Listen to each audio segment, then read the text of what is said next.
Welcome to KT Camping. Have you guys ever filled your water tank and when you got to the campsite only had about a half to 2/3 of your tank left? I think I have a solution. Stay tuned.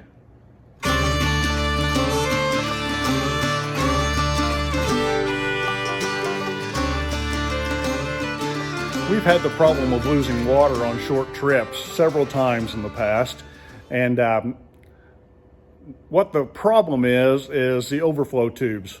I know when we fill our tank up completely and the water is flowing out of the overflow tubes, it takes a long time for it to quit. It will finally quit, but I think a lot of the issue is when you start driving your truck and your trailer starts moving and the water starts coming out of that overflow.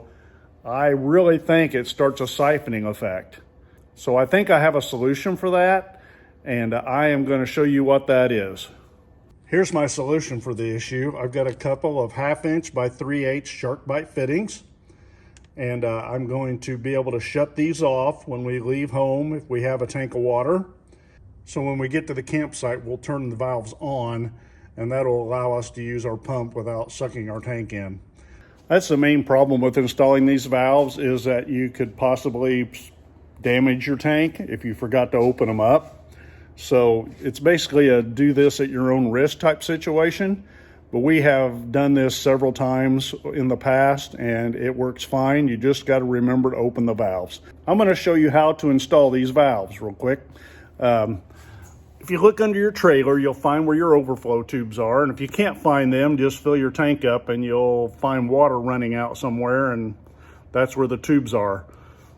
Here are the overflow tubes on our camper. Our camper is a Grand Design Imagine XLS 22 MLE, and the tank on this one is right in front of the tires. You can see the drain valve for the tank there, and then these two PEX lines here are the two overflow tubes. And I'll set this up real quick and I'll show you how to install these PEX valves. Installing these PEX valves is really simple. Just make sure you have a nice clean pipe to put them on. And basically, you just slide them on and push until you hear a click. Just like that. And we'll get another one. The other one.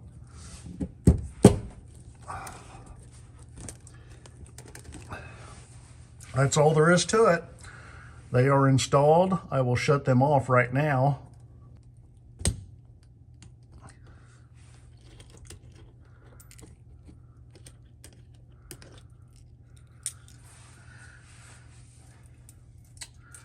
We will keep these things shut off until we get to the campsite, and then when we get to the campsite, you want to make sure you turn these valves on.